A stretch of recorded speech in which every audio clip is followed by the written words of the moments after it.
क्रोध एक ऐसी भावना है जो कभी कभी हमारे अंदर की पूरी दुनिया को बदल सकती है। ये एक आग की तरह है जो न केवल हमारे मन को जला सकती है बल्कि हमारे रिश्तों, स्वास्थ्य और सफलता को भी प्रभावित करती है। परंतु असली ताकत ये नहीं है कि हम क्रोध को बाहर निकालें या किसी पर प्रहार करें, बल्कि ये है कि हम इसे नियंत्रित कर सकें, समझ सकें और उससे ऊपर उठ सकें। क्रोध का जन्म अक्सर हमारी उम्मीदों के टूटने, असुरक्षा, भय और पुराने घावों से होता है। जब हम किसी असफलता या ठेस का सामना करते हैं, तब ये हमारे मन में उभरता है। ये शरीर में एड्रेनालाइन और नोडाइन की मात्रा बढ़ा देता है, जिससे दिल की धड़कन तेज होती है और सोच सीमित हो जाती है। इसलिए ये महत्वपूर्ण है कि हम इसे समझें और इसके प्रभाव को कम करें। पहला कदम है क्रोध की पहचान करना। जब आप महसूस करें कि आपके अंदर गुस्सा उभर रहा है, बस उसे पहचान लें और कहें, मैं गुस्सा महसूस कर रहा हूं। ये सरल सा अभ्यास भी आपको नियंत्रण में लाने में मदद करता है।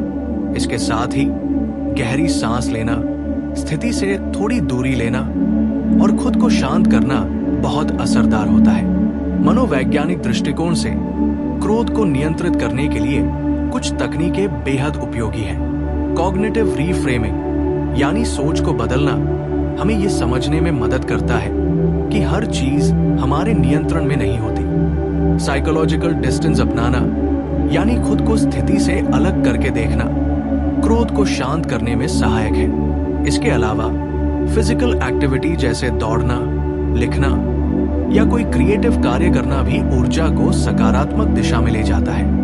माइंडफुलनेस और ध्यान का अभ्यास क्रोध को स्थायी रूप से नियंत्रित करने में अत्यंत प्रभावी है। रोजाना कुछ मिनट ध्यान लगाने से तंत्रिका तंत्र शांत होता है और हम परिस्थिति पर सही निर्णय ले पाते हैं। असर्टिव कम्युनिकेशन भी महत्वपूर्ण है। गुस्से में या तो हम चुप रहते हैं या जोर जोर से बोलते हैं, लेकिन सटीक और सम्मानजनक तरीके से अपनी बात रखना अधिक परिणामदायक होता है। आध्यात्मिक दृष्टि से भारतीय परंपरा और बुद्ध की शिक्षाएं हमें सिखाती है कि क्रोध एक त्रिगुण रजस है। ये बुद्धि को नष्ट करता है और जीवन में असंतुलन लाता है। गीता में कहा गया है कि क्रोध से जन्म लेता है मोह और अज्ञान। इसलिए क्रोध को समझना और उससे ऊपर उठना ही सच्ची ताकत है। करुणा, सहानुभूति और स्वयं की समझ हमें क्रोध पर नियंत्रण करने की शक्ति देती है। कहानियों और उदाहरणों से भी हमें सीख मिलती है। कई महापुरुष और साधक अपने जीवन में क्रोध को नहीं दबाते थे, बल्कि उसे समझते थे। वे जानते थे कि हर क्रोध के पीछे कोई आवश्यकता या चोट होती है। जब हम इसे पहचानते हैं और सही दिशा में ऊर्जा लगाते हैं, तब ये हमें सशक्त बनाता है। व्यावहारिक जीवन में जब किसी ने हमें ठेस पहुंचाई हो, गुस्सा आने पर तुरंत प्रतिक्रिया देने की बजाय थोड़ा समय लें, स्थिति को समझें, अपने क्रोध की जड़ तक पहुंचें और फिर सोच समझकर कदम उठाएं। कई बार शांत और संतुलित प्रतिक्रिया से समस्या खुद ही हल हो जाती है। क्रोध से ऊपर उठना केवल मानसिक ताकत नहीं है, ये शारीरिक और भावनात्मक स्वास्थ्य के लिए भी आवश्यक है। क्रोध को नियंत्रित करने से रक्तचाप, दिल की धड़कन, नींद की गुणवत्ता और सामान्य तनाव में सुधार होता है। ये हमें अपने रिश्तों में भी स्थिरता और संतुलन लाने में मदद करता है। जब हम लगातार अभ्यास करते हैं, अपनी भावनाओं को पहचानते हैं, माइंडफुलनेस अपनाते हैं और करुणा के दृष्टिकोण से सोचते हैं, तब हम धीरे धीरे क्रोध को जीतने लगते हैं। ये जीत हमें सच्ची स्वतंत्रता देती है, मानसिक शांति प्रदान करती है और हमारी आंतरिक शक्ति को उजागर करती है। सारांश में, क्रोध को जीतना कोई एक दिन का काम नहीं है, बल्कि निरंतर अभ्यास, आत्मनिरीक्षण और समझ की प्रक्रिया है। जब हम अपने क्रोध को समझते हैं, उसे नियंत्रित करते हैं और उसे सकारात्मक दिशा में बदलते हैं, तब हम सच्ची ताकत के मालिक बन जाते हैं। ये शक्ति हमें जीवन के हर क्षेत्र में सफलता, संतुलन और शांति देती है। याद रखिए, क्रोध को जीतना ही वास्तविक ताकत है और यही मार्ग है मानसिक, शारीरिक और आत्मिक समृद्धि की ओर। अब हम इस चर्चा को आगे बढ़ाते हैं और देखेंगे कि कैसे क्रोध पर जीत हासिल करना हमारे जीवन की हर पहलू को बदल सकता है। जब हम क्रोध को नियंत्रित करना सीख जाते हैं तो ये केवल एक मानसिक शक्ति नहीं होती, बल्कि ये हमारी व्यक्तिगत और सामाजिक जिंदगी में स्थायित्व और सफलता लाती है। ये हमें आत्मनियंत्रण, धैर्य और मानसिक स्थिरता देता है। एक अभ्यास ये है कि आप हर दिन अपने क्रोध को पहचानें और उसे लिखें। ये जर्नलिंग तकनीक आपको ये दिखाती है कि किन परिस्थितियों में आप अधिक गुस्सा महसूस करते हैं, किन लोगों के साथ और किन घटनाओं पर। जब आप इसे लिखते हैं और निरीक्षण करते हैं, तब आप अपने पैटर्न को समझते हैं और उसे बदलने की दिशा में कदम उठाते हैं। ये प्रक्रिया धीरे धीरे आपको आपकी भावनाओं पर नियंत्रण और आत्मज्ञान देती है। दूसरी तकनीक है विजुअलाइजेशन। जब भी क्रोध आए, आंखें बंद करें और खुद को उस स्थिति से दूर कल्पना करें जैसे आप शांत वातावरण में बैठे हों। ये अभ्यास आपको असली जीवन में भी प्रतिक्रिया देने से पहले सोचने का समय देता है। इसके साथ ही ध्यान और प्राणायाम अभ्यास लगातार करने से मानसिक स्थिरता आती है और क्रोध के ऊर्जा को सकारात्मक दिशा में मोड़ा जा सकता है। साथ ही एम्पैथी और कंपैशन का अभ्यास करें। जब हम समझते हैं कि दूसरों के व्यवहार के पीछे उनकी अपनी पीड़ा, असुरक्षा या गलतफहमी हो सकती है, तो हमारा क्रोध कम हो जाता है।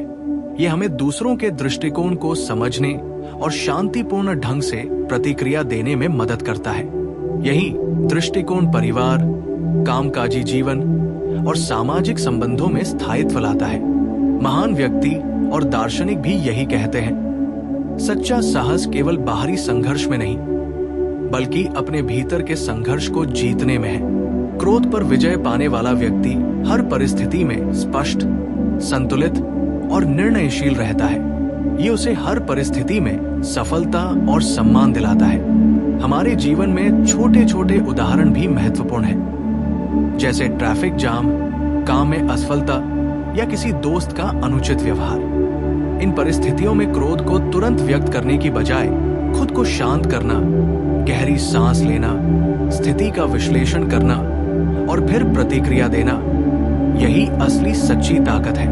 ये हमें क्षणिक संतोष से ऊपर उठकर दीर्घकालिक लाभ देता है। सारांश में, क्रोध को जीतना केवल एक मानसिक प्रक्रिया नहीं है, बल्कि ये एक जीवन शैली है। इसे अपनाकर हम न केवल अपने रिश्तों, काम और स्वास्थ्य में सुधार लाते हैं, बल्कि ये हमें आत्मनिर्भर, शांत और सशक्त बनाता है। जब हम लगातार अभ्यास करते हैं, अपनी भावनाओं को समझते हैं और करुणा, समझ और मानसिक अनुशासन के साथ प्रतिक्रिया देते हैं, तब हम वास्तव में जीवन में महानता हासिल करते हैं। याद रखिए, क्रोध पर विजय पाने वाला व्यक्ति ही सच्चे जीवन का मालिक है।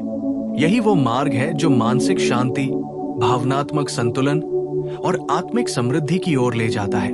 अभी हम आगे बढ़ते हैं और देखते हैं कि क्रोध पर विजय पाने के न केवल व्यक्तिगत लाभ है, बल्कि ये हमारे समाज और पेशेवर जीवन को भी प्रभावित करता है।